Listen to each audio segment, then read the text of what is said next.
En 1584, la ciudad de Delft asistió a un importante acontecimiento político: el asesinato de Guillermo el Taciturno, príncipe de Orange y líder de la resistencia holandesa contra la dominación española. El deseo de independencia entre los partidarios de Guillermo permaneció fuerte. A los pocos años, las Provincias Unidas holandesas quedaron libres de la dominación española.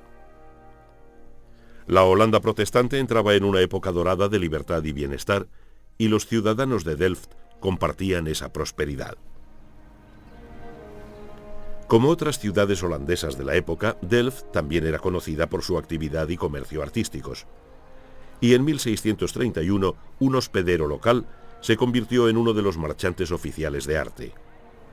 Se llamaba Reinier Janszoon. El año siguiente sería padre del artista más famoso de Delft, Jan Vermeer. Vermeer es uno de los artistas más misteriosos de la historia del arte. No tenemos ni idea de cómo era, y los detalles de su vida son muy escasos. Solo 3 docenas de cuadros se pueden atribuir con certeza a Vermeer, y su trabajo fue virtualmente desconocido hasta 2 siglos después de su muerte. Parece que tuvo una pintura clave, y la verdad es que la mayor parte de sus obras fueron a una colección particular. Por supuesto, su actividad no se limitaba a la pintura, sino que ejerció como marchante de arte y además tenía otros intereses en la ciudad. Por tanto, no está claro cuánto tiempo dedicaba a pintar. A su muerte, Vermeer dejó grandes deudas a su familia, pero sabía que sus cuadros iban a generar bastante dinero a los 30 o 40 años de su muerte.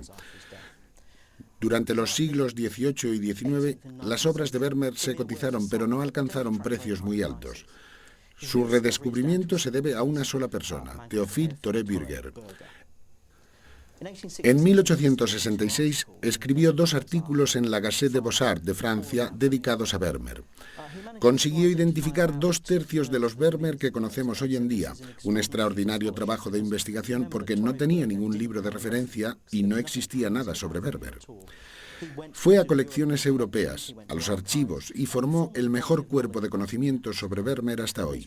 Y tras su publicación, comenzó el culto a Vermeer que llegó a alcanzar cifras astronómicas. Jan Vermeer fue bautizado aquí en la Nieuwe Kerk de Delft el 31 de octubre de 1632. No sabemos nada de su infancia ni de cuándo comenzó a pintar. Curiosamente, la siguiente evidencia documental relativa a su vida se refiere a su matrimonio en 1653. No sabemos mucho sobre los comienzos de la carrera de Vermeer, desde el momento de su nacimiento hasta la década de 1650, cuando están fechadas sus primeras pinturas. Sabemos cuándo nació, cuándo se casó y cuándo murió. Aparte de eso, hay muy pocas referencias.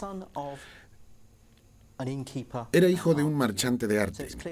Está claro que vivió rodeado por el arte toda su vida.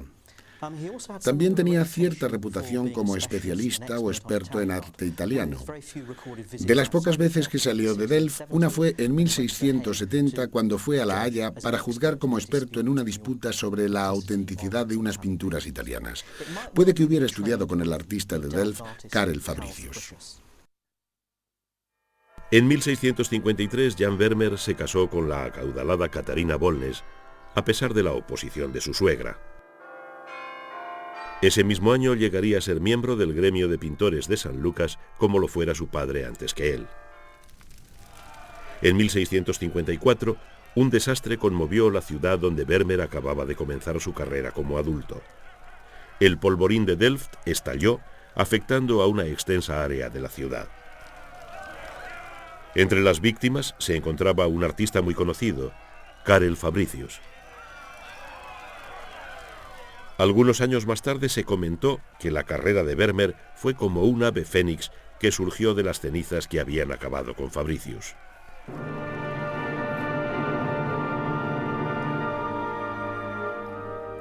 Ciertamente fue en esta época cuando Vermeer pintó uno de los primeros lienzos que se conservan. La escena bíblica nos muestra a Cristo en casa de Marta y María y es la obra de un joven artista. También lo es esta escena mitológica, Diana y las ninfas, un cuadro que puede contemplarse en el Mauritshuis de La Haya. Estos dos trabajos se terminaron en 1655, pero estas obras tempranas solo sirven para añadir misterio al desarrollo artístico de Vermeer. En casi todos los aspectos son muy diferentes del tipo de obra que produjo más tarde en su carrera, los trabajos por los que hoy es más conocido. Incluso el tema de estas dos obras tempranas es atípico en la carrera de Vermeer. La importancia de estos trabajos reside en el enfoque artístico que influía sobre Vermeer. En esa época, la ciudad holandesa de Utrecht albergaba la escuela de pintura que adoptaba los estilos de los maestros italianos, como el gran Caravaggio. La influencia italiana le llegó a Vermeer a través del Caravaggio y los pintores de Utrecht. Nunca visitó Italia. Es importante recordarlo porque numerosos artistas visitaron Italia. No era raro que los pintores holandeses viajaran a Italia, pero él decidió no hacerlo. De hecho, hay muy pocas evidencias que indiquen que saliera de Delft, más que en contadas ocasiones. Aunque no lo sabemos con certeza, no parece que viajara casi nada. Había un mercado de arte italiano y cuadros italianos en el mercado de Ámsterdam. Tenía que conocer el arte italiano. Desde luego poseía él o su familia. Su padre era marchante de arte. Algunos cuadros de los pintores de la escuela de Utrecht, como un cuadro de Thier van Baburen, que aparece al fondo de al menos dos de sus cuadros. En cuanto a su conocimiento del arte italiano, sabemos que más tarde, en su carrera, fue consultado como experto en esa materia. Además, comerciaba con arte y bien pudo hacerlo con cuadros italianos, además de cuadros holandeses. La influencia italiana también puede verse en Santa Práxedes, una imagen religiosa que solo recientemente se ha aceptado como obra de Vermeer. Aquí, Santa Práxedes usa una esponja para recoger la sangre de los mártires cristianos en una imagen copiada de una obra de Felice Ficcherelli, un oscuro artista italiano de la época. Es sumamente interesante el hecho de que Vermeer fuera católico. Un católico que trabajaba en Delft, una sociedad esencialmente protestante. Hay muy pocas referencias a este hecho, excepto en la extraordinaria pintura de la Alegoría de la Fe del Metropolitan, en la que parece que quizá trabajaba para un jesuita local. Desde luego es una imagen profundamente católica. Y es precisamente en esa alegoría de la fe cuando se acerca más al barroco internacional. Debemos recordar que había muchos católicos en la República Holandesa en el siglo XVII, aunque pensemos en la República Holandesa como una sociedad calvinista, con las normas creadas por la Iglesia de la Reforma. Y sin embargo, había muchísimos católicos, y más en la ciudad de Utrecht, con la cual creemos que Vermeer tuvo al menos cierto contacto. Sabemos que se casó con una mujer católica y parece que fue en esa época, cuando se casó, cuando se convirtió al catolicismo. La razón de que no pintara más motivos católicos es que no había demanda para esos temas. Las iglesias del norte de Holanda se habían visto despojadas de sus altares y retablos. Los cuadros de tema religioso no eran demandados como en el sur de Holanda o en el resto de la Europa católica. Nadie encargaba esos cuadros. La única excepción es la Alegoría de la Fe, y no sabemos con certeza para quién fue pintada, pero parece que hay cierta conexión con un jesuita de Delft. En 1656, Vermeer pintó La Alcahueta, su único cuadro firmado y fechado con autenticidad. El tema de la alcahuetería era claramente italiano y había sido tratado por los maestros venecianos Tiziano y Giorgione. Los colores fuertes y la gruesa materia de este cuadro también indican influencia italiana, pero en él ya aparecen indicios de lo que sería el enfoque artístico único de Vermeer. Es el momento en que adopta el tema contemporáneo que caracterizará todo el trabajo de su vida, mientras que la inmaculada quietud de la mesa indica un distintivo holandés de la pintura que Vermeer incorporaría en sus mejores cuadros.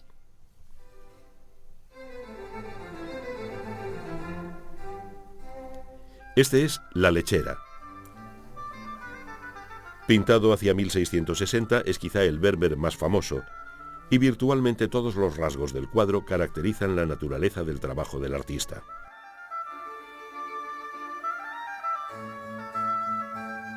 En primer lugar, es un lienzo. En esa época muchos artistas pintaban en paneles de madera, pero durante prácticamente toda su carrera, Vermeer escogió el lienzo como la superficie para su pintura. En este caso, esa superficie es tan solo de 45 centímetros de alto por 41 de ancho. Es una escena contemporánea, una imagen simple y doméstica de una joven vertiendo leche en un recipiente. Aquí vemos la habilidad de Vermeer como pintor de la vida cotidiana, pero su dominio del pincel capta también la textura de las ropas de la joven y la superficie en la pared tras ella. El diseño de la imagen revela también su temprano dominio de la perspectiva, algo que preocupaba especialmente a los artistas de Delft. Pero quizá lo más importante es que esta imagen revela la increíble habilidad del artista para captar los efectos de la luz. En La lechera, Vermeer va una vez más en contra de la corriente de otros artistas holandeses. A menudo en las imágenes de sirvientes se les muestra perezosos, deshonestos o incluso procaces. Aquí tenemos una imagen monumental muy simple. Vermeer es especialmente brillante en la captura de lo simple para convertirlo en monumental. Tenemos a esta sirvienta vertiendo leche en un interior bien iluminado en el que la luz llega de la izquierda. La luz ilumina y realmente esculpe la figura. Parece muy pesada. Vermeer es también increíblemente farragoso en captar diferentes tipos de materiales y sustancias diferentes. Y así tenemos la imagen del suelo y la ropa. Tenemos la mesa y los diferentes trozos de pan sobre ella. Pero al fondo tenemos un brasero. Y a través de todos esos detalles domésticos, Vermeer crea un cuadro muy sólido. La textura de todos y cada uno de los objetos está trabajada con esmero meticuloso. Crea un efecto de pintura que sale del lienzo en manchas para indicar la textura del pan. Y ese extraordinario contraste entre la textura simple y fina del fondo y la minuciosamente trabajada del primer plano es un interesantísimo efecto técnico que Vermeer le da a la pintura. Cuando lo ves en el Rijksmuseum, te quedas sin respiración. Es un milagro de cuadro. Al contemplar un cuadro así, comprendemos que Vermeer era un artista con una técnica meticulosa. Desgraciadamente no ha sobrevivido ninguno de sus dibujos preliminares ni bocetos, pero es evidente que la pintura de Vermeer era un trabajo que requería mucho tiempo. Solo conocemos 30 cuadros de Vermeer, muy pocos, y eso no puede ser debido solo a pérdidas a lo largo de los siglos. A pesar de la limitada producción de Vermeer, sus cuadros consiguen captar todos los aspectos del carácter femenino. La lechera nos muestra a una mujer totalmente comprometida con sus obligaciones domésticas. El cuidado femenino y la atención a lo que se trae entre manos están también presentes en La pesadora de perlas o La pesadora de oro, un lienzo de alrededor de 1664 que se ha presentado también como símbolo de la virtud templada. El lenguaje de símbolos y alegorías era fundamental en la sociedad del siglo XVII. La gente esperaba encontrar significados más profundos. Nadie escribió lo que pensaba de Vermeer o qué encontraba en él. Pero las obras de Vermeer se pueden entender en dos niveles. Se pueden tomar como imágenes muy evocadoras de interiores holandeses, pero también tienen un significado simbólico y espiritual. Y no me parece que ambos significados sean excluyentes. En el cuadro de la mujer con la balanza, lo primero que aparece es una escena doméstica de una mujer que sostiene una balanza.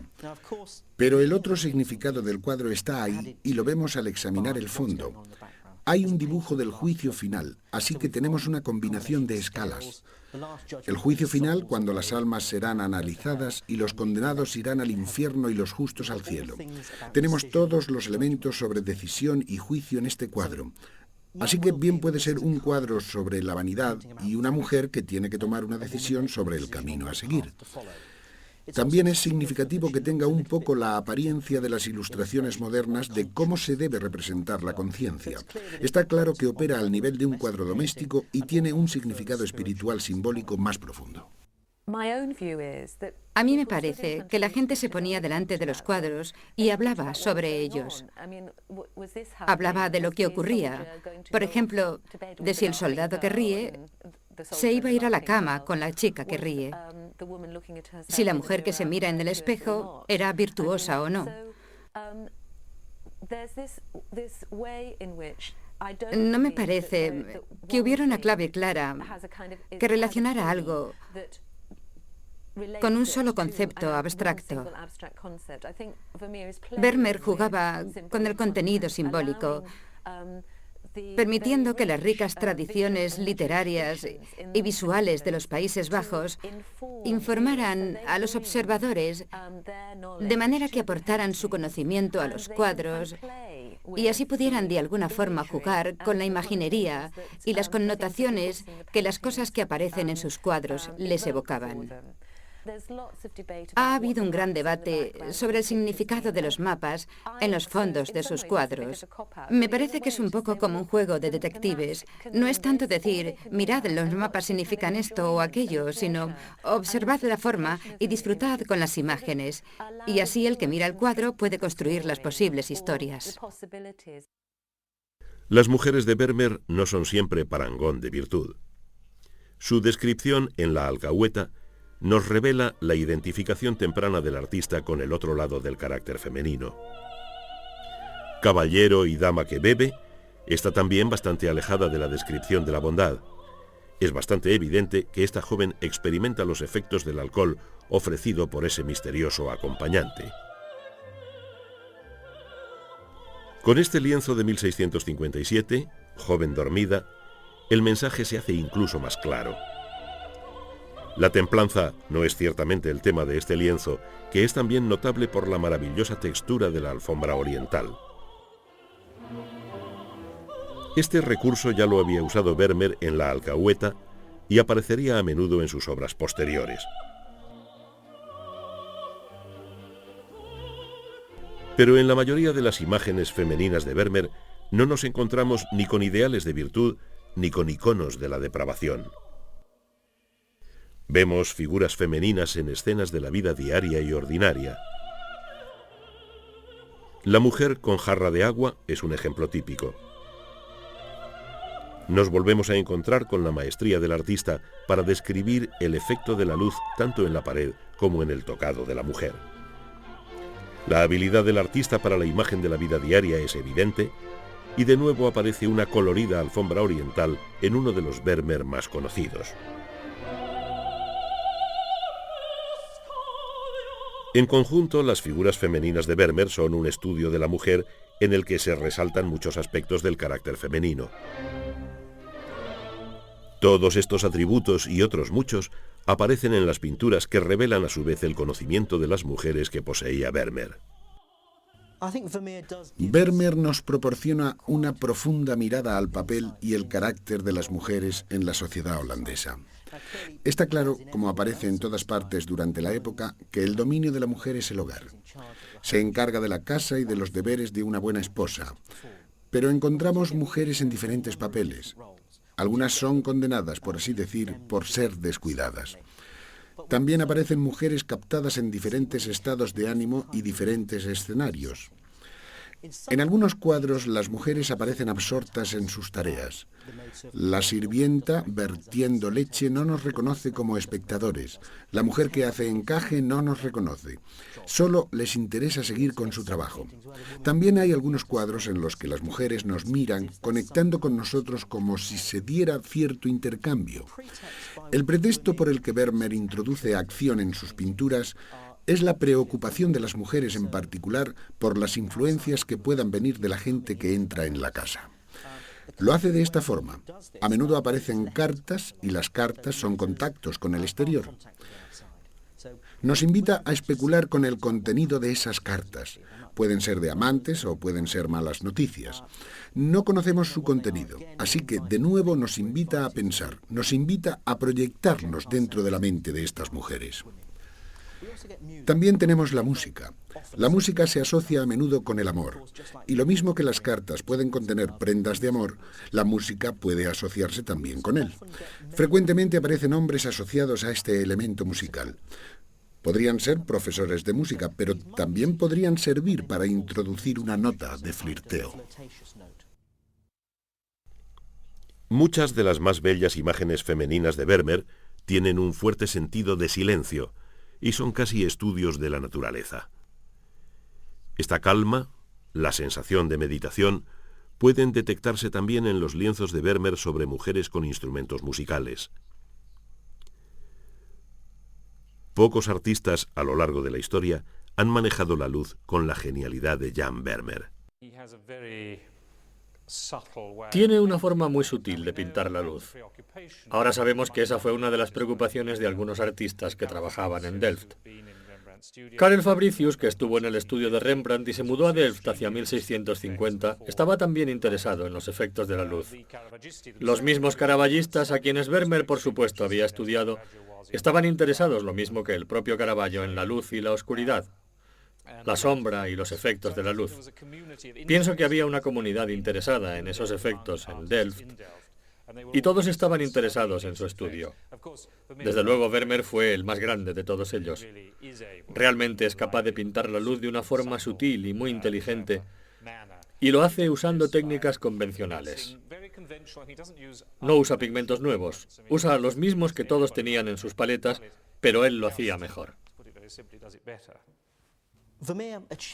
Vermeer consigue estos sutiles efectos lumínicos usando capas de pintura. Muy a menudo una capa se muestra a través de otra, proporcionando ese vibrante efecto de transparencia. No existen contornos fuertes. En la obra de Vermeer, las figuras están modeladas con sutileza o ligeramente perfiladas. También se ha sugerido que utilizaba la cámara oscura, uno de los primeros dispositivos ópticos. Consistía en una lente y un espejo. La imagen atravesaba la lente y se reflejaba en el espejo, generando una imagen menor que el original e invertida. Se ha sugerido que Vermeer la usaba para poder plasmar sus arreglos especulares. En mi opinión, está muy claro que en algunas de las pinturas de Vermeer se sugiere el uso de la cámara oscura porque tenemos los detalles de colores muy intensos. Cuando una imagen se comprime a través de la cámara oscura, cada color se vuelve más intenso. También obtenemos efectos por los que el primer plano aparece más grande y podemos observar en el cuadro del soldado y la mujer riendo la enorme figura del soldado sentado en primer plano. También obtenemos destellos de luz porque la cámara oscura, cuando refleja algo pequeño o pulido, produce esos haces de luz. Ese es otro elemento muy característico de la obra de Vermeer, esos pequeños elementos resaltados de luz densamente empastados. El gusto de Vermeer por los instrumentos musicales se refleja en muchos de sus trabajos más conocidos. En esta pintura, el colorido cálido y detallista del cello se complementa con una hábil descripción del teclado conocido como virginal. Hay un sentido matemático del orden que influencia la disposición del espacio físico. Esto nos sorprende, ya que los artistas de Delft tenían un gran interés en las técnicas de la perspectiva. Vermeer acogió esta tradición con verdadera pasión. La técnica de Vermeer era notable. Incorpora en repetidas ocasiones el suelo ajedrezado para acentuar la sensación de espacio dentro del lienzo. Podemos verlo en una de sus últimas obras, La Carta de Amor, de 1669. Es la mujer la que proporciona un elemento de intriga narrativa de naturaleza humana. El intercambio de miradas entre la señora de la casa y su sirvienta invitan al observador a imaginar el contenido de la carta. Pero desde un punto de vista artístico, el lienzo es un triunfo de la perspectiva, con la cortina abierta que da paso a un mundo tridimensional en el que cada objeto contribuye al efecto final. Resultaron muy interesantes las exposiciones de Washington y La Haya, y hubo un simposio en el que pudimos discutir estas cuestiones. Uno de los restauradores de La Haya, en su ponencia, señaló que el punto de fuga en varios cuadros de Vermeer es tal que debió usar un clavo y clavarlo realmente en el lienzo. Después, ató cuerdas realmente al clavo para tener las líneas de perspectiva correctas. Esta es la forma más simple y sin duda algo burda de conseguir la perspectiva. Si utiliza ese sistema, las posibilidades de que hubiera leído tratados latinos sobre la naturaleza de la óptica me parecen bastante remotas. Aunque aún queda mucho que estudiar sobre su técnica. No es que sea sumamente complicada, ni utiliza pigmentos muy extraños. Ni siquiera los combina de forma novedosa. Y los métodos que emplea para lograr la perspectiva son muy simples, pero consigue efectos extraordinarios. A través de los años, muchos observadores han ponderado la historia que se desarrolla aquí. Muchos piensan que el artista sugiere sutilmente que la aparente preocupación de la mujer es infundada, porque tras ella, en la pared, hay un cuadro de una serena marina que se dice representa el triunfo del amor. Sea cual fuere nuestra opinión al respecto, las obras de Vermeer son famosas por los cuadros dentro de los cuadros, y es muy improbable que la elección del tema fuera casual. En el cuadro de la mujer con la balanza, el hecho de que la mujer se sitúe ante una imagen del juicio final no puede carecer de significado. Hay un contraste entre el mundo físico y material de los metales preciosos y las joyas y el mundo eterno y espiritual. En esta obra madura aparece una mujer tocando el virginal. Vermeer usa la idea del cuadro dentro del cuadro para ilustrar el concepto del amor a través de Cupido. Una y otra vez aparecen cuadros en los cuadros de Vermeer. Retratos, imágenes religiosas, paisajes. El propósito de Vermeer sigue siendo un tema de debate en nuestros días. Vermeer se interesa por el uso de los cuadros en los cuadros, en parte porque se dedicaba al comercio de cuadros y estaba rodeado de objetos de arte. Pero las pinturas de los fondos de sus cuadros revelan también posibles significados adicionales. En algunas pinturas aparece Cupido con un naipe. Por supuesto, Cupido es el dios del amor y el naipe es la inconstancia, pues de toda la baraja se ha seleccionado solo una carta al azar. También vemos el cuadro de la alcahueta que aparece en dos obras de Vermeer. Aparece en el concierto en el que están un hombre y dos mujeres. Introducir este elemento de sexualidad aquí sugiere que este trío puede degenerar en algo más. Pero este mismo cuadro aparece en la pintura de una mujer tocando el virginal. Este instrumento se llamaba así porque era apropiado para que lo tocaran las chicas jóvenes. Me parece que en este caso la inclusión del cuadro no quiere sugerir algo que la chica vaya a hacer, sino que realmente es un contraste entre una forma de vida y la vida simple y pura de doncella que lleva esta chica. Muchos estudiosos de Vermeer están fascinados por el entusiasmo del artista por dibujar mapas en sus mejores lienzos. Este cuadro es un ejemplo clásico. Es típicamente Vermeer en su construcción de la perspectiva y el manejo de la luz. El motivo también resulta familiar. una mujer conversando con un soldado, en el que el lenguaje corporal sugiere que la intención no es solo platónica. Pero el observador no puede evitar fijarse en el mapa que aparece en la pared del fondo. Aunque aparece girado 90 grados al modo de la época, podemos reconocer un mapa del país de Vermeer.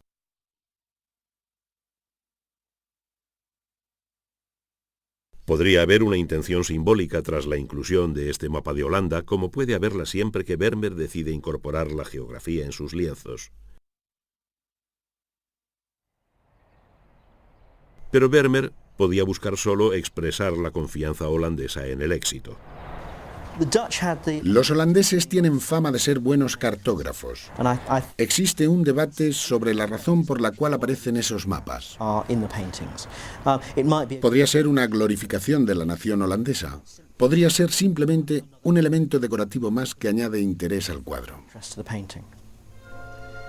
En el siglo XVII, Holanda era una nación próspera, quizá la más rica del mundo en ese momento, y su crecimiento se basaba en el comercio internacional. No sorprende que la cartografía fuera una profesión importante. Y en uno de los pocos cuadros en los que aparece un hombre solo, el artista capta el alto rango del geógrafo. Es una escena de ciencia, de la edad de la razón y la medida, una imagen en la que se muestra al hombre como el amo del planeta. Ese sentido reverencial por la ciencia se puede ver también en el astrónomo, un lienzo que suele asociarse con el geógrafo. Esta es otra imagen confiada del tiempo de Vermeer, una escena sutilmente iluminada en la que la relación entre la humanidad y la Tierra se pone de manifiesto. El conocimiento es la clave de esa relación y aquí se representa visualmente en los textos sobre la mesa. Es posible que la figura que aquí aparece sea un científico real. En realidad puede no ser otro que Antony van Leeuwenhoek, el inventor del microscopio. Sabemos que Vermeer y van Leeuwenhoek se conocieron. Tras la muerte del artista, el científico se responsabilizó de los asuntos financieros de Vermeer, una tarea que podía volverse bastante complicada. Quizá nunca sabremos el grado de amistad entre Jan Vermeer y Antony van Leeuwenhoek. Y lo mismo se aplica a su relación con sus colegas artistas. Pero Vermeer era conocido entre los mejores artistas de su época. En la cima de su carrera, la ciudad de Delft era un gran centro de creatividad artística. Y otros artistas activos en Delft eran Jan Steen, pintor de algunas de las escenas de género más deliciosas de la historia, y Pieter de Hoogh, el único pintor que se aproximó a la maestría de Vermeer en las escenas de interiores. Fue un periodo fértil de actividad artística y artistas como de Hoogh solían escoger pintar la ciudad que formaba el centro de esta edad de oro del arte. En 2 ocasiones, Vermeer también se trasladó fuera de Delft para plasmar la ciudad en el lienzo. En la segunda ocasión, el resultado fue simplemente asombroso. El incomparable maestro de las escenas interiores creó un paisaje considerado por muchos como el mejor jamás creado. Pero la primera expedición artística al exterior fue también importante. Esta puede ser la imagen de la casa del propio Vermeer hacia finales de la década de 1650, y nos proporciona al menos una clave visual de la vida del artista en ese tiempo, aunque la residencia real que aparece en este cuadro es en cierto modo irrelevante. Si los interiores de Vermeer son notables por su tratamiento de la luz, aquí son el color y la textura los que asumen el protagonismo, especialmente en el muro de ladrillo y las contraventanas de madera. Aunque sea una escena de paisaje urbano, Vermeer no elimina el elemento humano del lienzo. Los individuos que aparecen realizando sus labores tienen también su papel en la escena.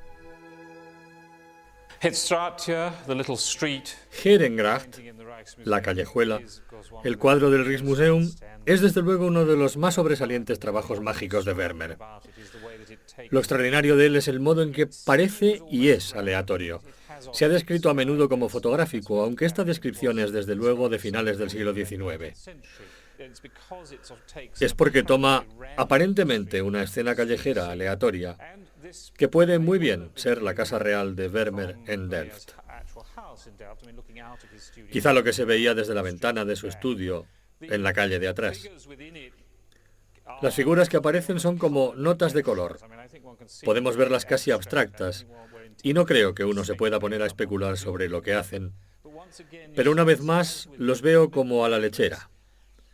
Me refiero a que es lo cotidiano elevado a un nivel extraordinario de poesía. Eso es lo que Vermeer consigue. Todo en él los eleva al nivel del heroísmo. Es un monumento a la poesía de lo cotidiano y eso es lo que ves muy claramente en la pequeña calle. Pueden verse también pequeñas figuras en la segunda y magistral escena exterior de Vermeer. Vista de Delft de 1661. Una obra inusualmente grande. Este cuadro mide más de 1 metro cuadrado y ha inspirado a los grandes paisajistas.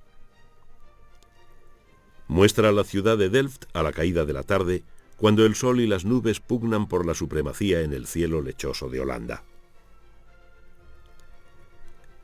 Los elementos humanos no se dejan atrás. En primer plano vemos a algunos ciudadanos comentando los sucesos del día. Esta es una de las características que convierten esta obra en una pieza maestra. Vermeer pinta un día real con gente de verdad. Aunque los artistas holandeses de la época consiguieron cientos de paisajes llenos de indudable talento y técnica, la espontaneidad y humanidad de Vermeer elevan este paisaje por encima de todos los demás. Al pintar su propia ciudad, Vermeer se sitúa en cierto sentido como un artista entre los suyos, pero escoge una vista que, en cierto sentido, representa los Países Bajos como un todo. La pintura se divide entre una cierta porción de tierra a la orilla del río, algo que no es nada salvo por algunas personas. Luego el agua es como un espejo que refleja los edificios y las nubes, y el agua es algo nuclear en la experiencia holandesa, el control sobre el agua, el poder del agua, sus cualidades visuales. Y la metáfora del espejo, que fue muy importante en la cultura visual holandesa y se remonta hasta Van Eyck. Luego están los edificios de la ciudad y los edificios monumentales tan familiares. Los edificios de la autoridad, pero mezclados con edificios vulgares, de forma que el sentido que se descubre si uno se preocupa de mirar en cierta forma es el de que el poder y la gente ordinaria están juntos y mezclados. Y luego el enorme cielo, que cualquiera que haya visitado Holanda reconocerá como algo característico de la experiencia estética de los Países Bajos. Y en cierta forma es ese extenso cielo el que justifica que se lo catalogue como paisaje y no solo como un cuadro urbano.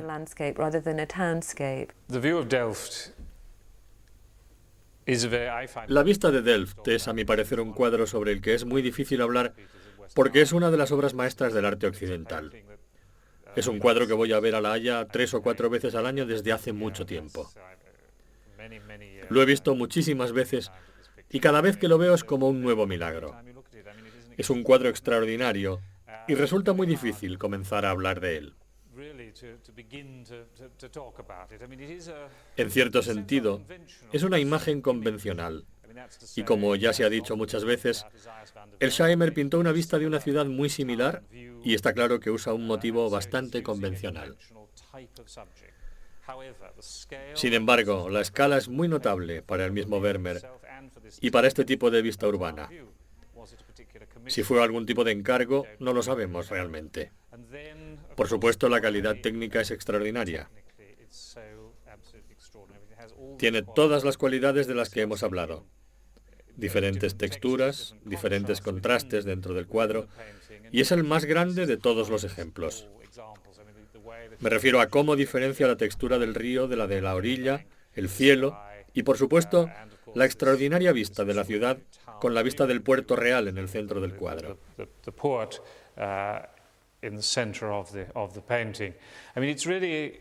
Es como realmente es, y lo he visto hace poco en el estudio de la Casa Marix mientras lo limpiaban, y uno se asombra aún más desde que lo limpiaron. A medida que la fina capa de barniz se iba retirando, podías ver toda la viveza de los pigmentos que usó.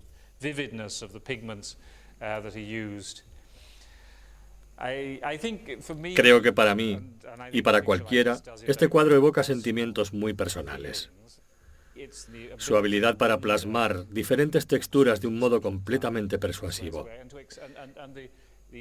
Y la perspectiva aérea, que no es una perspectiva matemática complicada, sino que indica la recesión a través de la tonalidad por el uso del color.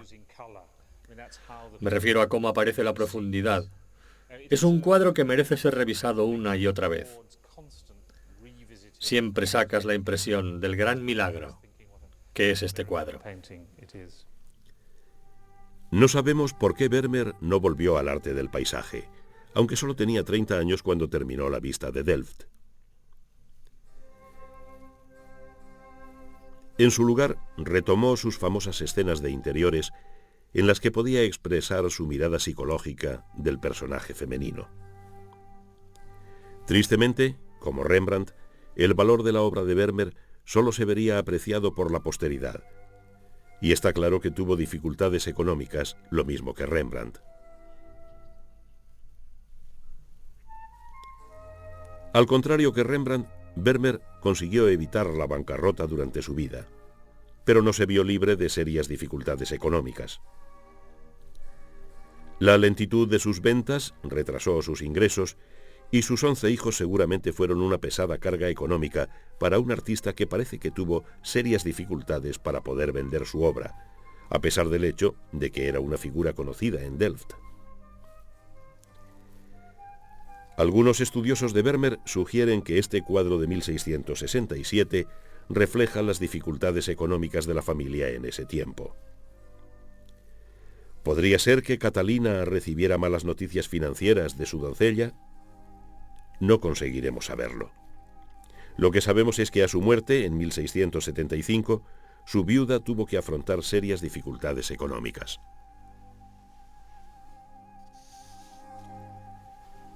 Como otros muchos grandes artistas, sin embargo, Vermeer no permitió que sus problemas económicos interfirieran en su trabajo. Siguió pintando sus genuinos y peculiares interiores casi hasta el final de su vida. Pero sus obras finales incluyen dos cuadros sutilmente diferentes. Este es El taller del pintor, otro lienzo inusualmente grande. La inclusión del artista dándonos la espalda es también atípica. Pero aparte de eso encontramos las señas de identidad de los mejores trabajos del pintor. El mapa, la textura de la tela, el suelo ajedrezado, la quietud del candelabro y la intensidad de la luz. Además, el dominio de la perspectiva del artista se ve reforzado por la cortina retirada. Una vez más, una imagen de Vermeer nos deja con una sensación de admiración, pero también de misterio. ¿Ese que trabaja es el mismo Vermeer? Si así fuera, sería nuestra única imagen suya.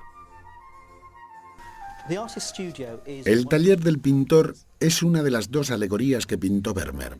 Una alegoría es el relato de una historia en otra historia. Así que lo más probable es que sea una alegoría de la pintura. Vemos al artista sentado ante el caballete mirando a una figura femenina. Es la figura femenina de Clio, la musa de la historia. Podemos afirmarlo porque lleva una corona de laurel, tiene un libro de historia griega de Tucídides en la mano y también tiene una trompeta, la trompeta de la fama. El artista sentado en su estudio no va vestido con las ropas usuales en la Holanda del siglo XVII. Su atuendo es curioso, como de 200 o 300 años antes. Así que, aunque pueda tratarse de Vermeer, no se nos invita a pensar que realmente sea él, sino el arte de la pintura.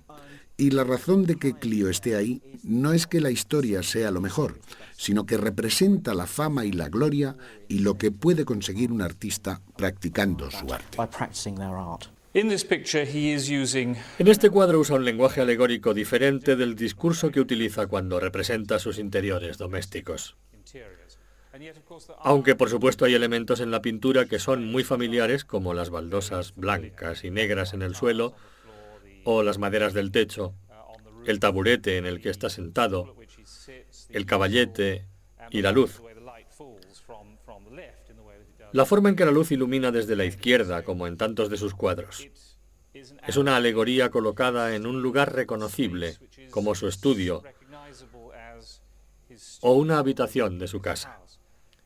La figura es una figura alegórica de la figura a la que pinta. Se trata de Clio, y sabemos que no es un tema que él pinte ni que trate normalmente en sus obras. En ese sentido es una alegoría de la pintura. Es un pintor que representa a la musa de la historia. La gran tarea de cualquier pintor es retratar temas de la historia, y por lo tanto representa la pintura. La muerte de Jan Vermeer fue tan misteriosa como su vida. Murió el 13 de diciembre de 1675 a los 42 años, pero se desconoce la causa de su muerte. Todo lo que sabemos es que tras su entierro en la Oude Kerk de Delft, su viuda se quedó con 11 hijos, sin ingresos y con deudas que la atormentaron hasta su muerte 12 años más tarde. El último año de su vida, Vermeer pintó la que probablemente sea su última obra, la Alegoría de la Fe. Muchos de los rasgos favoritos del artista pueden observarse claramente, pero por primera vez desde sus comienzos, hacía más de 20 años, Vermeer escoge representar una indudable imagen religiosa. Sigue siendo una de sus obras más discutidas en nuestros días. Hay una figura en el centro, una figura femenina que es la fe, y podemos ver en la mesa a su lado un libro, las Escrituras. Hay un crucifijo y un cáliz. Todos son referencias a los sacramentos y, de nuevo, son poderosos argumentos de que es una imagen católica, es la fe católica. En el suelo frente a ella hay una manzana, la manzana que Eva le dio a Adán. El pecado original frente a ella y una serpiente con la cabeza aplastada. De su boca mana sangre. Se podría decir que es el antídoto contra el pecado, es el pecado aplastado. Todos aparecen como símbolos individuales. Es difícil concebirlo como un cuadro sagrado, sino como una acumulación de símbolos. Y no sabemos por qué fue pintado. No sigue las pautas habituales que asociamos con Vermeer. Es un cuadro que ha suscitado mucho interés porque podemos, en cierto modo, descifrar su sentido simbólico. Podemos referirnos particularmente al libro de un italiano llamado Cesare Ripa, La iconología, que es un libro de referencias de símbolos o emblemas en el que se explica que un globo puede significar algo y lo mismo una serpiente. Lo que aparece puede significar algo más, así que puedes descubrir el significado simbólico del cuadro y eso proporciona a la gente algo sobre lo que comentar, además del mero aspecto formal.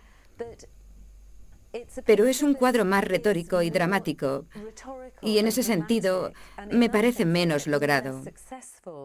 Los más entendidos encontrarán aquí escenas cotidianas. Obviamente, trata de la importancia de la fe, y la figura femenina es claramente una alegoría de la fe. Como digo, eso daría base a la idea de ver a las mujeres de Vermeer no como mujeres reales, sino como personas ideales o figuras que sugieren más ideas. La temprana muerte de Jan Vermeer fue seguida por más de 200 años de oscuridad. Pero a mediados del siglo XIX, los escritos del crítico Théophile Thoré-Bürger revivieron el interés en la obra de Vermeer. En el siglo XX, el gran novelista Marcel Proust se contó entre los que contribuyeron al redescubrimiento de Vermeer. Y hoy, en el siglo XXI, se ha asegurado un lugar entre los maestros holandeses. Fue un maestro del color, la textura y especialmente la luz. Sus escenas de interiores casi se pueden percibir como fotografías por el observador, pero tienen una carga de personalidad y mirada psicológica. Sus incursiones en el género del paisaje también fueron notables. Quizá ningún otro artista a lo largo de la historia ha asentado su genio tan triunfalmente en una obra tan limitada. Y los misterios que envuelven su vida solo añaden interés a la historia de Jan Vermeer.